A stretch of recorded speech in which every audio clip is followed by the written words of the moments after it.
Ladies and gentlemen, welcome back to another episode of The Intelligent Moron with Alex Silva. You know, you ever come across a day that you felt like life kind of threw you a curveball? Like you weren't expecting something at all and it just sort of appeared. Like you're going about your day, all of a sudden you get a flat tire. And that just kind of derails your entire day, pretty much, or a good portion of it. You know, you're kind of worried about how your car is. Is it just this one tire? Is it the rest of the tires? Do I need to get them all replaced? How am I going to go about this? Should I get newer ones? Should I get the same ones? Do I go to the guy who did it before? Do I go to the dealership? They have a deal. Does this guy have a deal? Stuff like that. That you kind of are thrust upon these situations in your life, in day-to-day life, that you're not really sure. Well, one, you can't prepare for it. Two, how are you going to, come out of this? How's it going to happen? What are going to be the circumstances? You know, what are going to be the things that you're going to have to deal with after, life does, in fact, throw you a curveball. And will you be ready to adapt to it or rebound after it? Approach it in a different way, possibly. Maybe in a different way. That's kind of like what happened this weekend. Not necessarily for me, but for, Southern California. If you hadn't been listening or paying attention to anything, this past weekend, Southern California, was hit by a tropical storm this past weekend. Now, not as bad as a hurricane, even though it was a hurricane that was pretty much pummeling a lot of the western Mexico, Baja California. It did reach Southern California in more of a form of a tropical storm. Now, why this is a curveball, you would ask, is because it's been the first, I'm pretty sure, in the state of California's history, the very, very first tropical storm to ever hit the state of California. When I was hearing about this, I couldn't believe what I was hearing. I thought that it was gonna, you heard like some things, rumblings that there was a hurricane that was forming and it was kind of hitting Mexico and that we were probably gonna get the tail end of it, or it was gonna be a tropical storm. But I never actually thought that the storm, right, Hillary, would actually continue essentially to, pretty much where I live in Central California. Yeah, it did rain over the weekend. It actually rained. And on Monday, it actually rained, and it was pretty bizarre. The rain here was not very bad, but I did see a lot of rain and a lot of flooding that happened in Southern California. And I don't think that it was far too bad. My brother lives down there, and I was asking him about it as it was happening and what it was like. He just said that it was like a lot of rain and just a lot of just raining a lot. Not a whole lot of wind, not a whole lot of destruction, just flooding and lots of rain. So, I think that for the most part, it was manageable. It was okay. It wasn't something that, you see on the news, in these other states that are in the southern part of the country that get swamped, like just swamped by hurricanes, like Florida or Louisiana, Texas even, those eastern states that normally get hurricanes and tropical storms. But for the most part, what I've been seeing and what I've been hearing is that it wasn't as bad as they probably thought. Like, sure, the rain the rain itself, but like the destruction. Because when it comes to tropical storms and that develop from weakened hurricanes, they tend to come with like a lot of wind and a lot of power, and all that stuff. And that wasn't really, at least from what I gathered, not really, didn't really happen over the weekend, which is a good thing because, that has never happened to this day. This was the first time in like many people's lives that they have had to deal with a quote unquote tropical storm, which, thank God it wasn't too bad, right? It could have been a lot worse. But there were pictures and videos that were being that showed the flooding. Like pretty much like a lot of the parking lot at Dodger Stadium was flooded. Like I saw videos of like a helicopter view of like the parking lot at Dodger Stadium, and it was just pretty much flooded. The field was fine from what I could tell, but the parking lot, and I've walked in that parking lot, there isn't a whole lot of sewage around there. You don't see like a whole lot of sewers or for where rainfall can gather, and if there was, it did not hold up that well. It was crazy how much water they got within the span of like a day and a half. It was pretty wild. I could only imagine, being somebody down there, right, and checking your apps to make sure that, hey, I'm just, there's reports that the tropical storm is going to hit. I want to know how bad it's going to be. And for one, if you're not, if you're from California, you've never experienced that before. So it's like, a big old curveball, by Mother Nature, that freak, just to freaking mess with us. And, what if it happens again? What if it actually is more of a proper hurricane that actually gets us? You know what I'm saying? I'm not sure what time of year or season the hurricane season is in the United States. I'm pretty sure it's like in the fall. I could be wrong though. I'm not entirely sure. But imagine if we actually develop our own hurricane season. Wouldn't that be interesting? I would actually be a little worried about that because we are not used to it. Like I've said this in the past.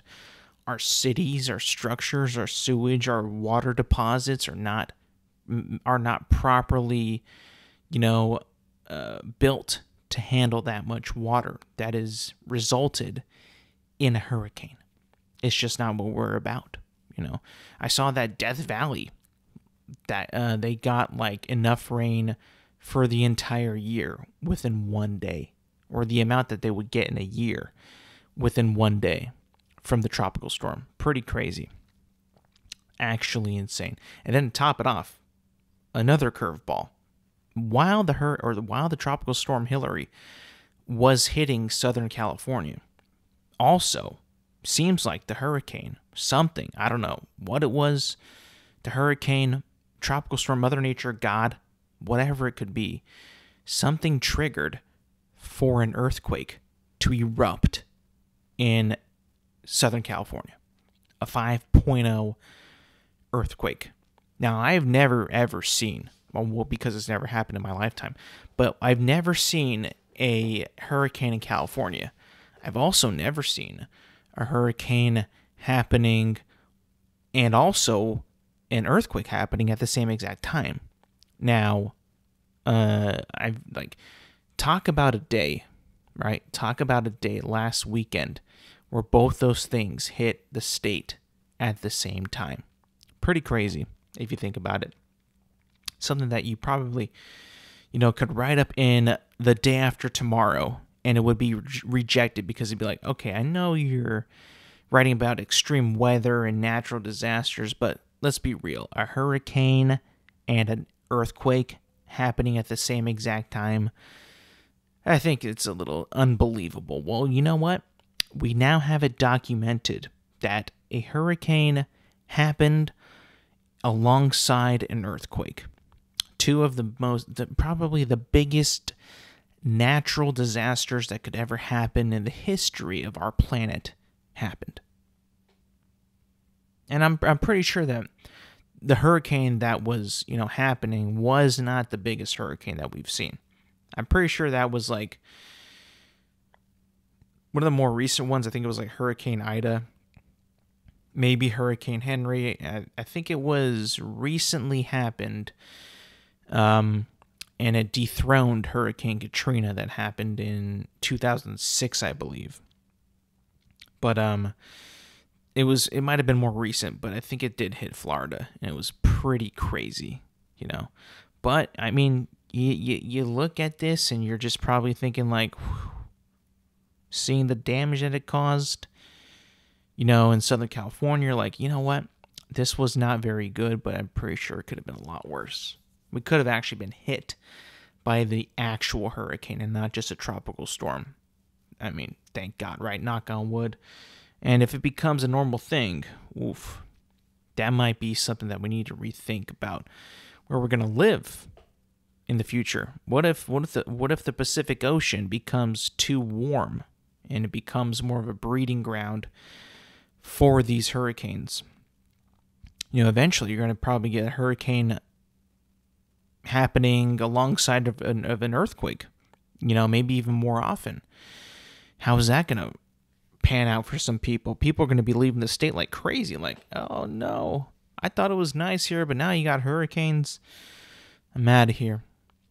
The one thing though that really does, to this day, I wake up every single morning, and sometimes in the morning I don't think about it, but throughout the day, at least one time throughout every single day that I've ever lived since I learned about this, it's come across my mind every single day. And it's, what if today, the big one, right, the big earthquake, the San Andreas fault, cracks off or splits off, or the earthquake happens that dooms the world, right? What I think about that almost every day. It might be for like a minute, couple minutes, 30 seconds, to like half a second. I'll think about it at least maybe once every single day, and kind of think about myself, like think to myself, am I ready for the big one to happen right now? Am I ready? And I always say to myself, like, yeah, any second now it's going to happen. You'll be ready. You'll know that it's happening, and you're in the mindset that it is happening, because you should never really think about that. The big earthquake happening, never. It's not going to be a good feeling. You don't want to think about that at all. I don't think anybody does. But it's good to prepare. It's good to prepare and to be somewhat ready and somewhat in the mindset. Maybe not prepared, because I'm clearly not prepared. Right? I'm not a doomsday prepper. Even though I've thought, like, what if I did become a doomsday prepper? The world could go to shit any second. Really, any second. Now, it doesn't just got to be an earthquake either. What if it's like, what if we get bombed? Like a nuclear bomb in the center, like, not the center, but like in all these major cities in the country. Like, what if like someone attacks us and launches a nuclear bomb at every, or pretty close to pretty much every major city in the country, and everybody's feels threatened. There's fear amongst us. There's rioting, looting, people trying to get everything that they can. People have died.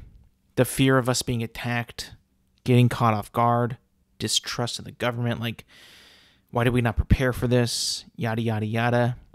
People go insane.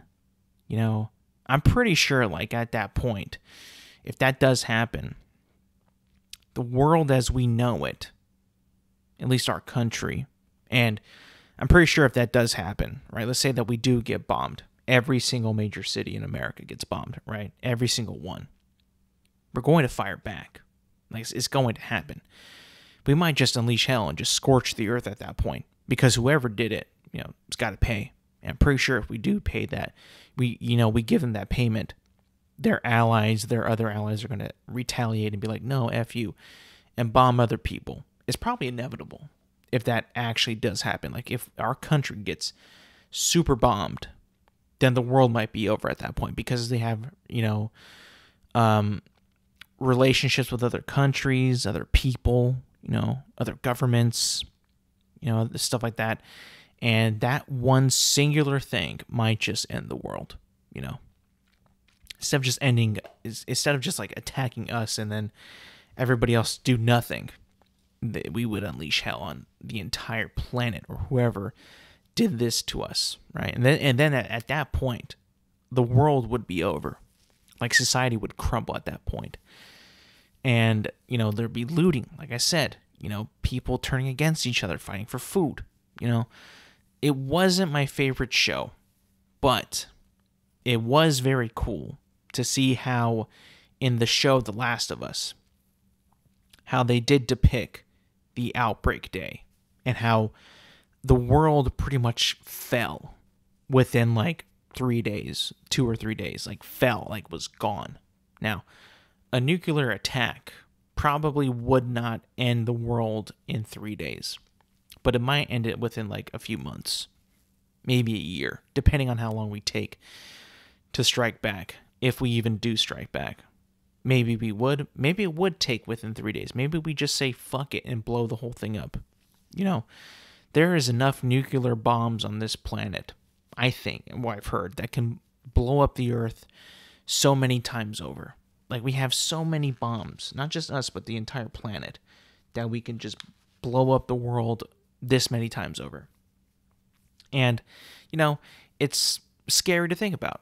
You think about things like this and you ponder, and you're like, yeah, society at the moment, wow, you go to the store, you buy milk, you buy eggs, you come home, you cook your milk, you cook your eggs, you drink your milk, and then you put it all away in the refrigerator that you bought, and no one else on the planet is entitled to taking that stuff, right? No one is allowed to come into your kitchen, to go to your refrigerator, to get your eggs and your milk. No one else besides you and your immediate family in general, friends who ask, no one can just go in there and take your stuff. That is entitled to you through the backbone and through the structures of our society, our modern society. What you buy is yours. What you purchase, you are the owner of. And no one outside of your family or without given permission can take your stuff, right? We live such a very cushiony life. It is so cushiony. It's practically insane of how great most people in this country have it. Just life in general. We don't struggle for anything. Food, no, not a problem. You want to have a pizza party with with like 10 pizzas, you can go order that right now and get 10 pizzas for your party right now. And then and the pizza place that made that doesn't really have any trouble of providing more pizza for other people or more pizza parties. They just don't. Why? Because we have such a supply chain of ingredients to make food whenever the hell that we want. Back in the day, that was impossible. That was virtually impossible to make as much food as we can today at the speed that we can today. Pretty much unheard of back then. Impossible. You would never be able to say, yeah, I'm going to go and, just have a party. Like, say this is like in the 1600s. I'm going to have like 1,000 fish there. If you want to come out and hang out, just eat, however much you want. Yeah, we'll have there. Yeah, we'll have enough for this party, the next party. And that's not even heard of. That's not even a possibility that would actually happen in that time period. It's impossible. Today, you can go to the store and buy a dozen apples with plenty more for the rest of the town, the city, community, whatever, whoever else shops there. They're not going to have any issue of getting apples. They're not going to run out of apples unless there's a big shortage. But like, for the most part, they ain't going to run out of apples. You're good. You're good to go. You're fine. and everyone's happy. Everybody gets their thing, what they want. They can feed their families, right? They could have some leftovers if they need it. If they don't finish it, they can, buy enough apples to make apple pie, make some applesauce, have it for a snack with some peanut butter, and just be fine. Put it in the refrigerator, you have some for the week. Society's pretty amazing right now. It's pretty damn amazing if you think about it. Now imagine, as strong as our society is and how much we abide by the laws of our society, it doesn't take much to end it. It really does not. I played Fallout, right? These games on, these video games about like a post-apocalyptic world. The world went to shit. The nuclear fallout happened. The world basically ended, right? It ended. And in these games, you play as, during the apocalypse, and you play as people that, shortly after it happened, like maybe 20 years after it happened. It's like a lawless world. People don't use money. They use bottle caps as a currency. They trade. They have like these shacks. There's a couple big cities that are, that people were able to make into like a big thing, but like, or even like a better example is like The Last of Us, right? There are certain communities that just thrive. Others are trying to survive, But it's so crazy of how that could just all go to hell. Like just collapse. Once those bombs go off, let's say those bombs go off, no one is going to be behaving in a civilized way. And then you'll get people how they really are. Survivalists, trying to survive. Back in the day, let's go even further back, right? Let's go back to like the 800s. The 800s, like the 7th century, shit like that. When you got like Vikings and shit that are just trying to survive. They need to go find their food. They need to find some deer or some bear, some bison, some kind of protein just to eat. They see other people that, they have it. What do they do? They go rampage it. They go pillage it. They go destroy it. And they take their stuff and then they go away. And they do it without being penalized by any law or anything like that. They just do it at their will. Why? Because they're stronger. If that happens, if the bombs do go off and then it's just, a free-for-all, the strongest people are going to survive. Like, it's not even close. You don't even need money at this point. You don't even need these laws to keep you safe. You don't need anything because nothing would exist at that point. It would be an absolute free-for-all.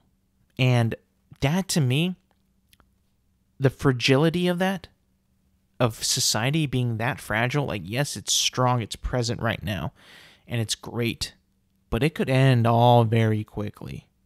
Very, very quickly. And that is something that not only do I think about every day, but like multiple times a day. Just how like it will just pop into my head like, damn, like I look outside and I'll be like, yeah, what if like I just saw a bomb like coming in like for us? Or not even a bomb, like a meteor, like a big meteor that killed the dinosaurs. Like, oh shit, it's over. Like, think about that. Not to be so depressing, but like, just these things kind of happen, just because, just the fragility of life and society that we don't think about. Like, we struggled, we sacrificed so much, our ancestors, to get to this point in our lives, in this country, to get this far, You know how they say, like, empires fall, kingdoms fall, empires fall. I mean, the Roman Empire had it pretty damn good back then. The people of Rome had it pretty solid. But then they fell. Like, then they're pretty much no more. Now, I'm not going to the extent of calling us an empire, because I don't think that we are, but we're definitely like a place who seems like we have it all figured out. That we have everything, our government, our society, businesses is pretty much all figured out. But so did the Roman Empire, I'm pretty sure. So did they. They probably thought they had it all figured out as well. And now they're gone. And they lasted for hundreds of years. But, we as a nation, have been around since 1776, right? When we declared independence. And it's been 260 some years at this point? Maybe more, 70? I don't know. Not that long. We're a very, very young country if you think about it. If you really think about it, we are a super young country compared to a country like England or France or Italy or all these European countries. You go to these places, and I've never been to Europe. I want to go so bad. I haven't been there though. But you just look at their streets, they're cobblestone, their buildings are like old. There's like an old building next to like a brand new building. You go to like some outskirts and like some fields, right? Like in England, you'll see like some remnants of like an old castle or like an old like fort. Or, you go to ancient Greece and you see like the remnants of ancient Greece, thousands of years ago. And you're like, damn, these countries are just built like, it's like a whole nother world existed here. A whole nother nation that came before us. And it's like, we're just building cities on top of each other. That shit's insane when you think about it.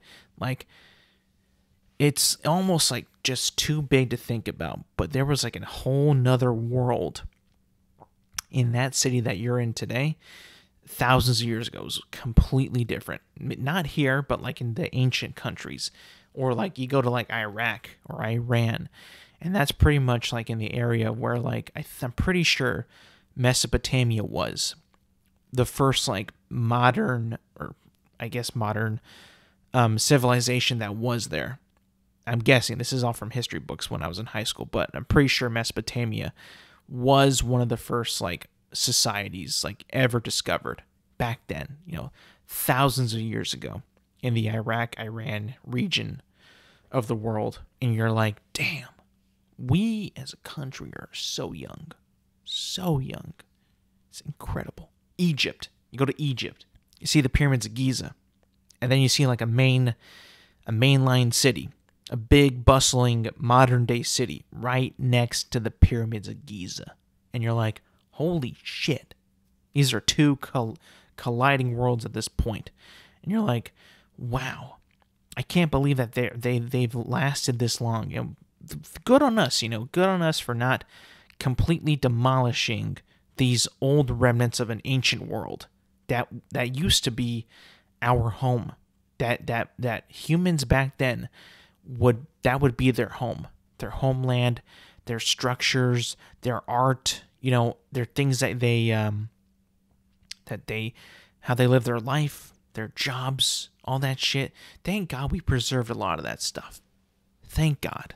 I mean, a dream of mine that has been a dream for a long, long, long time is it's going to sound so cliche, and I'm pretty sure like I'm well past this even like thought of entertaining the thought. Like I'm past this in my development. Is I would love to just explore Europe from the most eastern part of Europe and to just go west all the way till I hit England and then take a boat back home or a plane, whatever. But I've had that dream for a long time because I understand that it would be very dangerous for someone like myself to go to Europe and try to, make my way and travel and hopefully not get pickpocketed, not get beat up, not get assassinated or killed or trafficked. It would be such a big risk for someone like me to take to go to Europe and then walk from the easternmost part to England and then go home. But I can't lie to you. I have thought about it. Now, I am nowhere close financially to do it at this point in my life. I understand that. But if I did do it, it'd be pretty epic, I think. It'd be quite scary. It'd be quite eventful. It might be a bad decision in the long run, but in my mind, it sounds fun as shit. I can't lie. Like, I would love to visit. I would love to visit like Serbia, Albania, Greece, Germany, Finland. Finland, Sweden, Switzerland. Oh my God, France. Oh my, could you imagine going to Switzerland and seeing those mountains and this beautiful landscape that they got there? Like, oh my God, I have had just dreams of like seeing these places in real life and walking amongst the natives there, the native people of Europe. I think Europeans would love me. I really think that they would. They would love me because I would be the most friendly guy. I would be so intrigued with everything that they do there, and I would be like, teach me everything. Teach me this. How do you say? And I would also, if I may add, I would try my very, very best if I were to go to any country in the world to learn that country's language as best that I could, because I understand what it is like when people come from other countries, and I see other people that come from other countries and they speak English or they give it their best shot, and I would want to do the same for them, return the favor and do that, because I feel like that would be the noble thing to do. That would be noble, to try my very, very best to learn a new language if I'm going to be going to that country. At least get by, learn the currency, learn the lingo, learn some not sign language, but like, how in America we do thumbs up. That's like a sign of like good job or good, or even how like they use numbers. Like in America, we use the index finger, the middle finger, and then the ring finger as the letter 3, as the number 3 for, hey, I want 3 cheesy burgers, I want 3 beers, like that. We 3, 1, 2, 3. In Germany, it's different, and I'm basing my knowledge on this from Inglourious Bastards.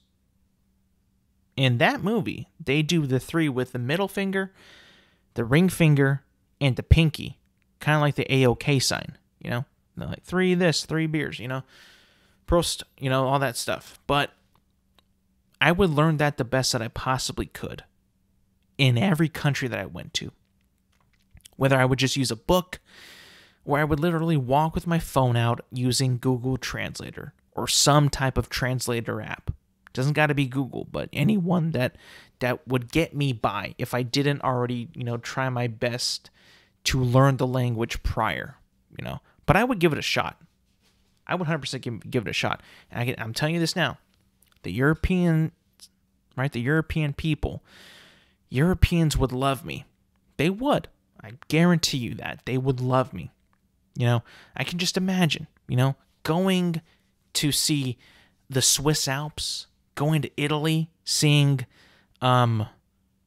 Venice. Oh my God. I've seen videos and pictures of Venice. I would love to go to Venice. I would love to go to Rome. I would love to go to Sicily. I would love to go to every single island in Greece. Mykonos, Ikanos, Crete, Lankios, I don't know. Those types of islands, the mainland islands, but I mean, I've seen so many pictures too of like these beaches in the countries that like border or like they touch the Mediterranean. Like they just have like beautiful beach life. Oh my God, like I would love to see that. France, I've heard, has amazing bread, pretty good food, and Jesus Christ, man, it actually is a dream of mine to do that. To actually, you know, it's cliche, backpack through Europe, but that would be pretty sick to do. Not to go find myself, let me be honest. I'm not going to be cliche and say, I'm going to go to Europe to find myself. No, I already know who I am. I just want to see the world. I want to see the world. And I wouldn't just stop there. I would also want to go to like Asia, see all that. I would love to see the Middle East. Even though it might be a little hot there, I would still want to go see it. I would want to see, you know, Iraq, Iran, Afghanistan, Israel, all those places, and see like what is over there, because that is an ancient world. An ancient world. You think Europe is old? Asia, the Middle East, that is ancient there. Africa, dude, Egypt, holy shit. If I was to go to Egypt, I wouldn't just go there to visit. I'd be like fucking Indiana Jones and find a quest or something. I'd buy a fedora, buy a whip, and I would be like, I gotta go into that pyramid and actually go in there and see what was up. You know, I'm tired of these documentaries that I watch. I do watch a few of them. I'm tired of seeing the stuff that they are allowed to put in the documentary. I want to go there for myself and make a true discovery, a true Alex original discovery, and see what is in the pyramids. If it's King Tut, if it's somebody else, maybe Imhotep, what is in there? Who is it for? And I would actually try my very, very best to learn hieroglyphics so I can translate ancient Egyptian and know what it's all about. Now, I'm pretty sure, like I have a pretty keen eye to, or keen eyes to know what things are and what things are trying to describe. I feel like I'm pretty good at that. And I'm pretty sure that hieroglyphics are just like drawings, like some type of pictures. I'm pretty sure that I'll be able to find out whatever the hell these guys were trying to describe. And just really, like, you know, see what they were talking about. I would do my very best to figure out what they were trying to say, what they were trying to figure out. Maybe in those hieroglyphics, there's actually evidence of how those pyramids were built. I'm the man of the world. I would want to do that. I would want to know everything. Everything. How it was created. Who was the king at the time? Who was the emperor at the time? Dude, ancient Asia. The Asian cultures. China, Japan, Korea, Mongolia. Oh my God, there's just so... I would want to travel the world. If only I had the money to do it. I would be everywhere. I would go everywhere. I would want to experience everything. Jesus Christ. Something that doesn't really get talked about, though, is, at least in like history books in the United States, we talk about Egypt, we talk about Mesopotamia, we talk about the United States, Europe. We don't really talk too much about Asia, like the Asian cultures, the Asian countries. In terms of like Asian, the continent, we talk about the Middle East more, but not really Asian in terms of the history books. Like samurai, Shaolin monks, like those dynasties in the Asian countries. Like, what was that all about? You know what movie was pretty cool, but also not a very good movie? Was The Mummy 3, The Revenge of the Emperor, or Tomb of the Dragon Emperor. That was what it was called. Because it actually started to dive into more cultures that were not Egyptians, that you could kind of put a mummy story in, and it was China, like some kind of dynasty back then. They had like a emperor that was like a mummy or something like that, and it was pretty cool to see that stuff. Cool change of pace. The movie wasn't very good, but it was cool to see like them taking a chance on a new era or a new time period, just a new country in general. But it was pretty cool to see that. But there is so much that is in Asia that I want to know about. Samurais, dynasties. Apparently those fuckers, I think in China, they created gunpowder, is what I've heard. And I'm like, shit, I want to see if that's documented somewhere. I want to see if they have like the first gunpowder ever made, like in a museum. Oh, by the way, I could probably do all this in a museum. I could probably just go to a museum of natural history somewhere and just see everything that I want to see of the old world. Pretty sure I could do that. But that's all been curated by some historian. That's all been okay to show by the museum's professor, the dean, the guy in charge of the museum. So it's all curated by some lunatic who thinks that, oh yeah, people will like this. People will like that. People won't like this, so we won't put it. And people might think this is stupid, so we'll just take it out. No. I want to see the real shit. So maybe fuck a museum. I mean, I would go to a museum for sure. But in the back of my head, I'm going to be like, you know what? Everything in this building has been okay to show to the public. What if there's things that we find, these discoveries of the ancient world, that distort and outdate the history books that we've been publishing for years? And we might have to change some things. And people don't want to work. They don't want to republish the books. They don't want to rewrite the books. They don't want to rewrite passages, correct things, maybe switch around some dates. Maybe they're like, nah, just let it go. That's also why I would love to go on my own Indiana Jones type quest and truly see what's out there. Truly look and gaze and see what the world has to offer. Now, I truly think I am the man of the world. As much as I love this country and I love the United States, we have a lot here too that I want to discover. I want to go to the East Coast so bad. The East Coast, mainly the Northeast. I want to go there to see where battles of the Revolutionary War took place. Where did they sign the Declaration of Independence? Where was it at? I want to be in the exact room of where this happened.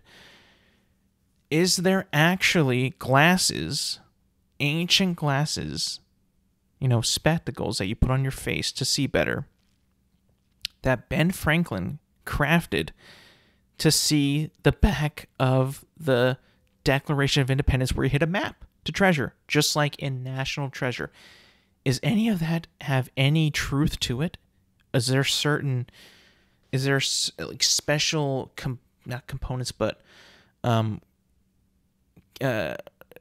little rooms that are in like churches or like old Senate buildings or stuff like that would have clues to even some of the stuff that is our own country's history? What was hidden back then? I'm telling you, I got to go on the quest to figure out everything. Hunt the truth. I maybe because it sounds so fun to just go on an adventure. Maybe that's just what people want when they want to go to Europe. They don't really want to find out who they are, even though that's what they say. Like, you should know who you are.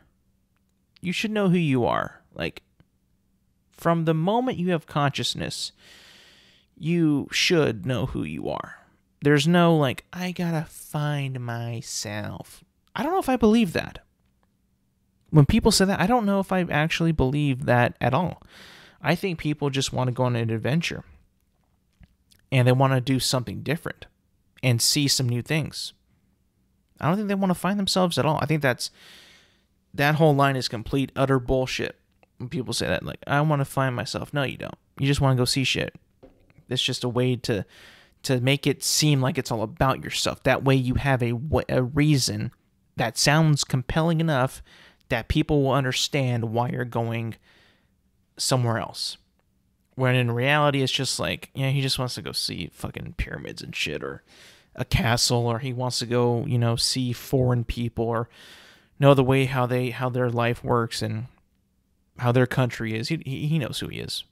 That for me that's what it seems like to me. I don't know. I just don't really buy that whole narrative of that. But that's just me, man.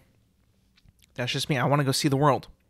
Other people, some people just want to stay in their home, coddled, and just stay there and just be, do their thing. And you know what? I do too. As much as I talk about this, I want to see the world. I also just want to stay and play God of War Ragnarok. I just want to stay and, watch sports. I just want to stay in and watch YouTube and just eat like a bag of Cheetos as much as anyone else does. But I also would want to go see the world. I'm a human too. This is also my planet. And I want to see where our ancestors are from and where influences came from and other people's ancestors, where they're from. That to me is just so interesting that we can do that. But people just don't. And the people that do, man, like an archaeologist, holy shit, those guys must have a lot of fun. Not a whole lot of funding in that field, I believe. Not a whole lot of field that I've seen, at least in documentaries and stuff. It always seems like they're on like the scraps of like their funding, and it's like, oh, are we gonna get the discovery or not? Of course, it's all money driven, which is a shame, but that's just the way the world works. Moving on to actually something that's actually somewhat important. I'm going to be talking about the first 2 episodes of the new Star Wars show, Ahsoka, now streaming on Disney Plus. Now,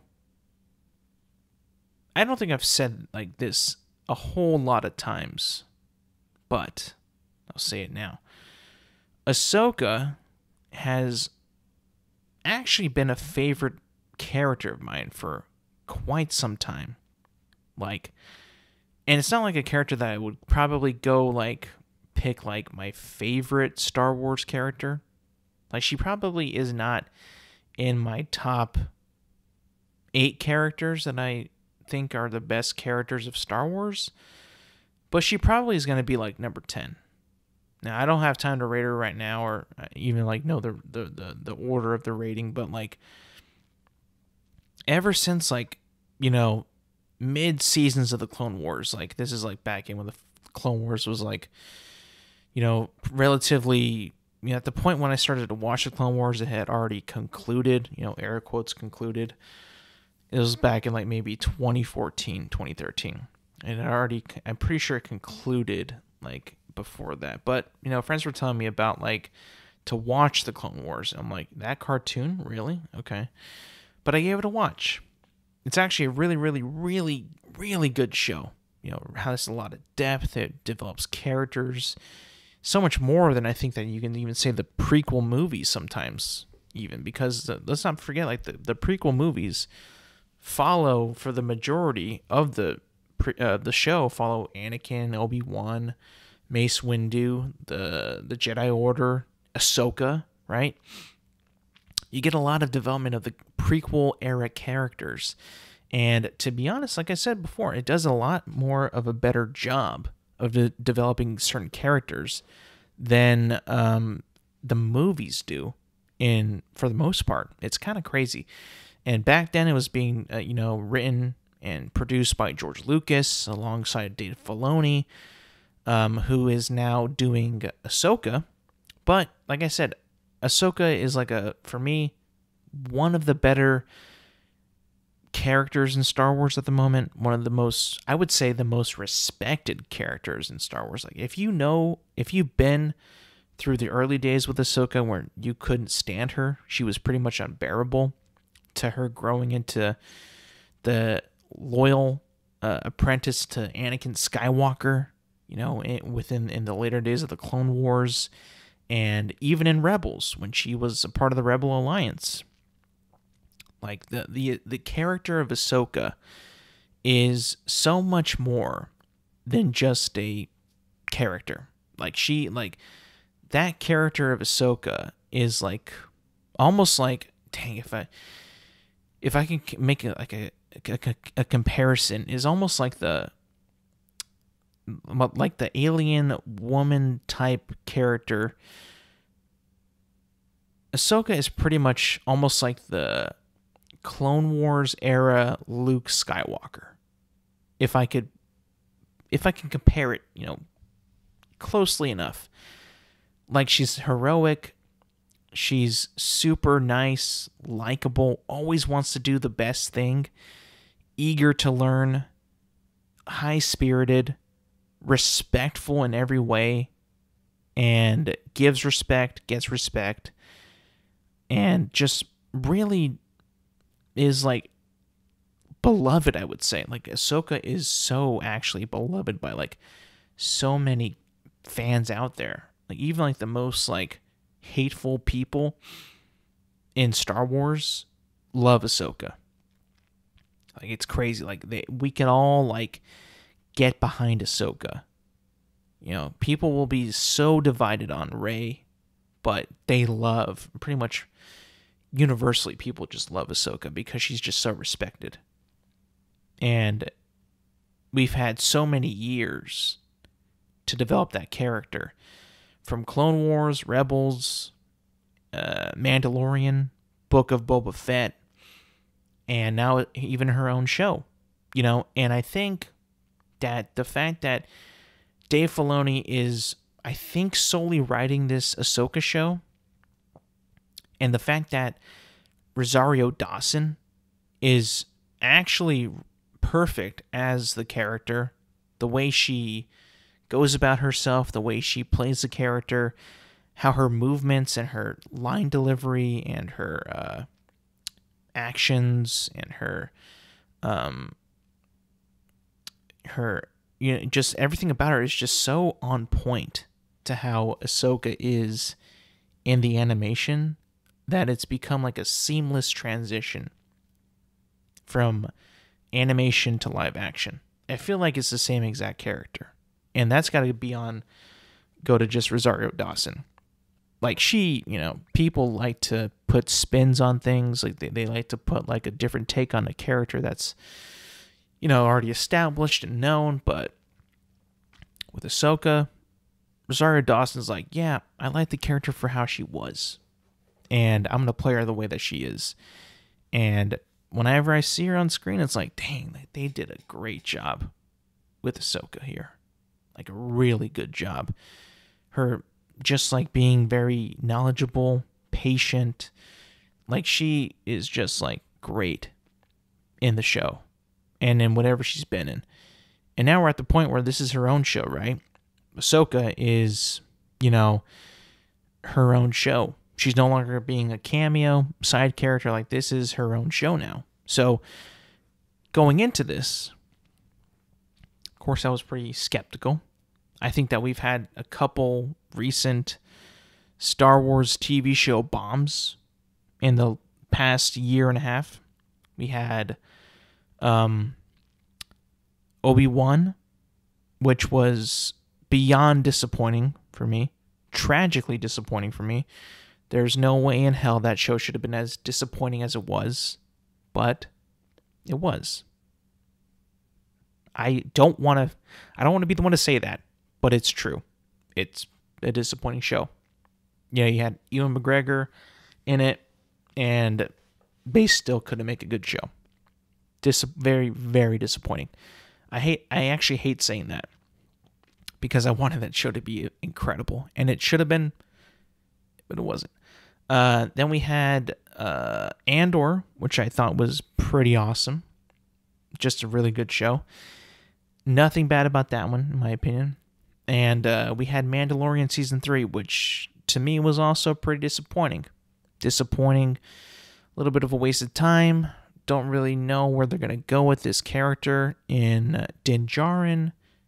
So, me with Star Wars TV has been a little bit on the inconsistency. Inconsistent. And if the pattern goes the way that it's going, Ahsoka, if we go disappointment to good, disappointment, good, Ahsoka falls on the good category. And for me, personally, after the first 2 episodes of Ahsoka, I have to say, guys, I actually really, really, really love the show. I think that the whole trio of Ahsoka, Sabine Wren, Hera Syndulla, which if you know Rebels, you know the characters, and their relationship, their whole friendship, how they're part of their, the world where they are established in the entire world of Star Wars, is so cool to see play out, and so cool to see in live action, and how it seems like they've seemingly been able to translate that relationship from animation to live action. It's seamless. Like I can feel the vibes that show Rebels that was so good, where you were introduced to Sabine and Hera. That all transitions to the Ahsoka TV show, where they are there still, and it's just seamless, and it's so good. Like, thank God they let Filoni just create this show himself, I think, and let him have fun with the characters that he created, and it fits so well. And I love how the show it has like a mythical theme to it, of like stuff that goes beyond what the movies have done, like goes beyond what what they've ever done in the movies, or like in the mainstream stuff of Star Wars, right? This one actually feels like less traditional Star Wars than the rest of the TV shows. And I'll say it like this. This is going to be a minor spoiler, so if you don't want to know, turn away, look away, turn it off. In these first 2 episodes, there is not one single shot of an active walking Imperial stormtrooper. In everything that they put out recently, pretty much, Mandalorian, Obi-Wan, Book of Boba Fett, there has always been an Empire, remnants of the Empire, Empire sympathizers, or someone, somewhere, somehow donning the Imperial Stormtrooper uniform in every single thing that they put out. In these first 2 episodes, not one. There's helmets that are just like collectors that people have collected, but there is not one walking active duty Imperial Stormtrooper. That to me was refreshing. That to me was like, oh, so this is what it's like when it's pretty much completely done. Like, now this is when the galaxy is rebuilding and is like pretty much no longer under the grasp of the old empire. It's pretty much done at this point. at least like at the point done where like there's no like walking stormtroopers that are still, patrolling shit. Like I thought that would have been the thing in Mandalorian, like they would have been gone. But, if you've seen it, they're still there. But in this, nothing. And it was just like, it was so refreshing. And it was actually fun to see. Like, can this universe thrive without stormtroopers? And I thought it could. I thought it was like, yeah, I can deal with this. This is sick. And the story isn't so grand right now where you really need the Empire. It's more compact. It's more concentrated within Ahsoka, Sabine, Hera, and like these. Obviously, there's enemies, and like there's these Jedi that are in the trailer that have gone bad. There's more that develops on them, their backstory. But I like the direction that it's going. I really do. I think that it's even more refreshing than even something like Andor, where you still got stormtroopers, where you still got the Empire. It's like, are we ever going to really get away from that? This one might actually be the one to do it. You would think no. You would think that this will be the one that they wouldn't do it. But then you're watching, you're like, there's something bigger here. There's something that's deeper than I think that what they've ever done. They've done it a couple times in animation. I'm not going to say what it is, but in other forms of media. But this one, they're kind of breaking the fold here. They're exploring more in a medium that hasn't really done much of that. And I'm like, okay, we're introducing some things here that might be for the better or for worse.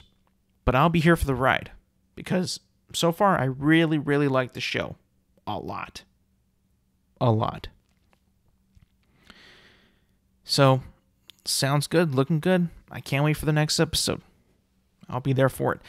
Anyways, everybody, thank you for listening. Thank you for watching. Remember, you can find this podcast on Apple Podcasts, Spotify, YouTube at Intelligent Moron with Alex Silva.